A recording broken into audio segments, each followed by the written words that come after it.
আসসালামু আলাইকুম, কেমন আছেন সবাই? আশা করছি ভালো আছেন। আজকে আপনাদের সাথে শেয়ার করছি চিকেন অ্যান্ড ভেজিটেবলসের কাবাব। খুব ঝটপট এই রেসিপিটা আপনারা বানাতে পারেন বাসায়। পাউরুটিকে ব্লেন্ড করে নিয়েছি, একদম শুকনো অবস্থা করে নিতে হবে, কোনো ধরনের পানি দেওয়া যাবে না। তারপরে আমি গ্রাইন্ডারে নিয়েছি চিকেন একদম বোনলেস। তার ভেজিটেবলসের যে প্যাকেটটা দেখেছেন সেটা হচ্ছে আমি আগ্রা থেকে নিয়েছিলাম।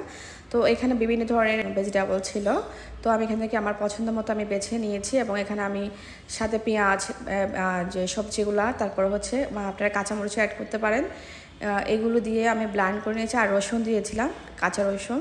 এগুলো সব একসাথে দিয়ে ব্লেন্ড করে তারপর এখন আমি জিরা গুঁড়া, তারপরে হচ্ছে যে গোলমরিচ গুঁড়া অ্যান্ড হচ্ছে যে আমি ম্যাজিক স্বাদের যে মশলাটা আছে এটা তারপর অ্যাড করেছি, টমেটো সস, ধনিয়া পাতা আর হচ্ছে সয়া সস অ্যাড করেছি 1 চামচ, লবণ, সব কিছু একসাথে মিক্সড করে তারপরে ভালোভাবে হাত দিয়ে একটু মেখে নিলাম। এরপর আমি এখানে ডিমের কুসুমটা অ্যাড করলে ভালো, যদি হোয়াইটটা বাদ দেওয়া যায়।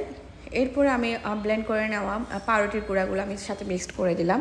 এভাবে করে দিলে কিন্তু দলা পেকে যায় না, সুন্দর করে মিক্সড হয়ে যায়। আর আর হচ্ছে আমি এভাবে করে একটু লম্বা করে শেপ করে নিচ্ছি। এভাবে শেপ করে নেওয়ার পরে স্পুন দিয়ে আমি একটু কেটে দিলাম। এতে করে যখন ভাজবেন তখন কিন্তু এটা ফুলে উঠবে এবং খুবই সুন্দর একটা ফ্লাফি একটা লুক আসে, দেখতে আরও বেশি সুন্দর লাগে। আর আমি কিন্তু এখানে দুইভাবে করেছি, একটা হচ্ছে আমার বাচ্চাদের জন্য মানে কাঁচামরিচ ছাড়া, আর আমাদের জন্য একটা করেছি, এটা হচ্ছে মানে কাঁচামরিচ অ্যাড করেছি।